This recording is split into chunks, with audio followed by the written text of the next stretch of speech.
You had told me that there was a moment when a source was it in Cameroon or somewhere in Africa, who had actually just handed you over a bunch of stuff, right?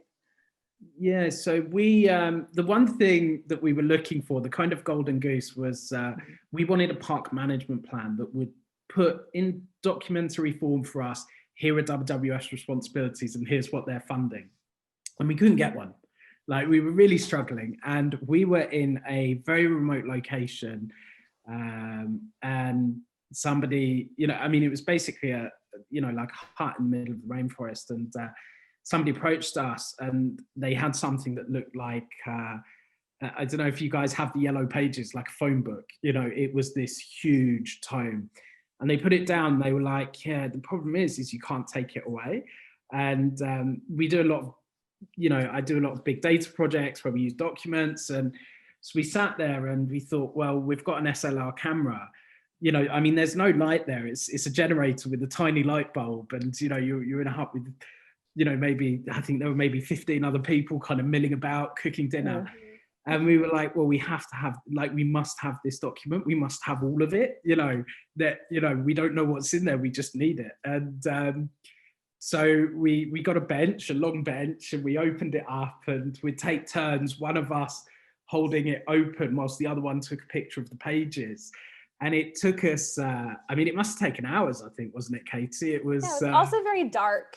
It was kind of pitch black and there was a bad generator. The whole thing was, but we were so excited that, because it was a really important document for us to get, because another difficulty is that, as I think is really well laid out in the recent report, this whole structure of WWF is I think in some ways seems purposefully complex. You never know who's funding who, and how much money is going to what. And so this, like Tom said, was the first time where we were able to understand what money was going towards anti-poaching law enforcement type things. Yeah, right. It was it was just one of those moments where you just, you see something, you just think amazing. When we came back and told our editor what we'd done, he was kind of amazed. And it just sticks out as one of the best moments in my career of that we just took a picture of every single page, and then put it in a massive PDF. But I mean, it talks to a kind of truth in reporting, particularly in working internationally, that, we bring these kind of amazing technologies with us. And you go out, you find things, and you record them, whether it's video or, with a camera, however, and you bring it back to your office. And, we put it in, I mean, this is a bit geeky, but we OCR'd it, so it was all word searchable. And then we could just pile through the document, kind of researching it. And it was a really unusual mix of kind of foreign correspondency and kind of data journalism in one experience. So. Well, if you could take a minute and take us into the foreign correspondent story, I would love to hear about your trip to Cameroon, because it sounded like it was epic in so many ways. One of the reasons that made me decide it was epic was just that one photo in your story of that road that was in Cameroon, right? It was it was like a mud hole. It was like there was a truck sort of leaning on its side in a pothole that was bigger than the truck. There were people valiantly trying to get along on dirt covered motorbikes, and you guys had to go way. That is like one of the is it the largest protected rainforest in Africa, I think, where you were working? Just take us along on your trip on what that was like to get out there and do that reporting. Yeah, I could start and I'll hand it over to you, Tom. It took us 3 days to get from the capital, Yaoundé, to Lobeke, just because the roads are not great. And the rainy season had just ended. We were eager to get out there at that time, just because we had been working on this story for so long and we were ready. I think in retrospect, the roads were still very muddy and you have to move very slowly and you have to stop and get out and kind of walk around all the holes. So it took a long time to get there. And once we were there and where the Baka live, and there's no phone service and really nothing else out there other than, these people in their communities, our car broke down because it was too much mud for it to take. And we were stuck there for a while, and it was, it wasn't unsafe. And we had a really great team, and our sources were really helpful, but yeah, we had to kind of get out of there on motorbikes, which I know, Tom, you can describe that further if you'd like.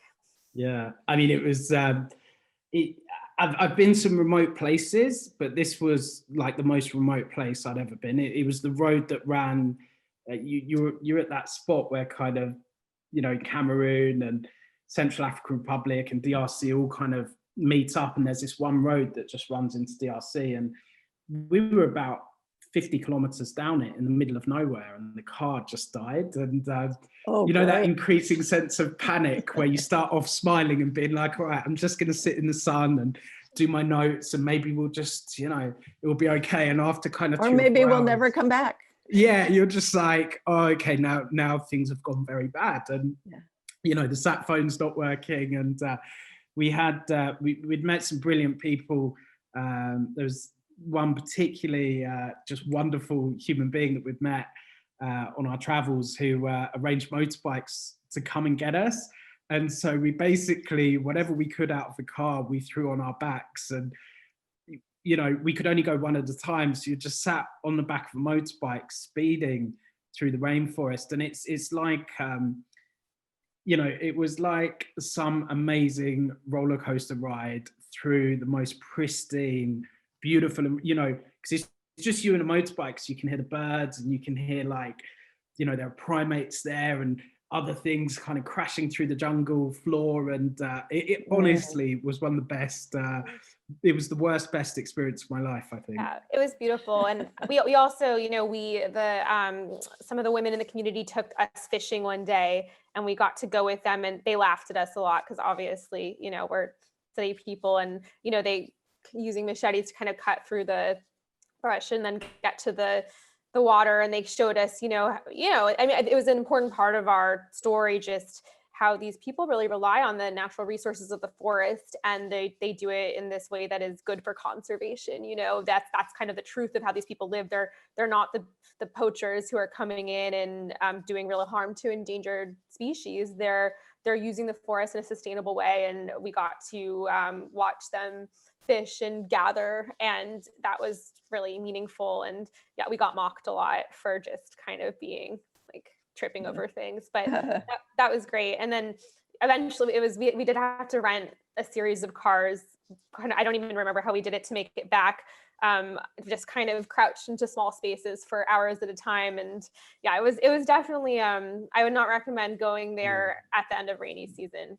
That was in retrospect. And I remember, I mean, one, we'd hire cars to take us like just one or two villages up to just try and, to weave hundreds of kilometers. And at one point we had, and it was just a bad vibe, like a drunk local policeman, and the locals there are really afraid of the police. And this guy was hammered. And funnily enough, you mentioned that photograph that we took of the kind of mud bowl. The one thing that you don't see in the photograph there is the policeman was fed up of waiting, and he wanted to drive through people's front gardens, and he just went through and started kicking things out of people's front gardens, shouting at them. So you had this really bizarre juxtaposition where he had jumped on our car. I feel like he had kind of like decided to hitch a ride on the back of one of the cars we had gotten, to be clear. So we kind of had this drunk police officer sitting on the top of the car yelling at people to get out of the way. But you became part of the problem. Yeah, at that point we were not capable. We were just like, I guess this is how we are going to get through this.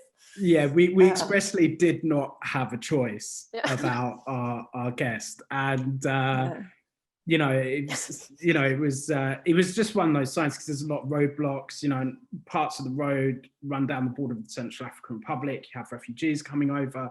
It's a really unstable, kind of unstable part of the world as well. So there were so many different tensions and factors on the people who lived there, that it was, you had the kind of beauty of the jungle, and alongside it, some really kind of terrible problems as well. But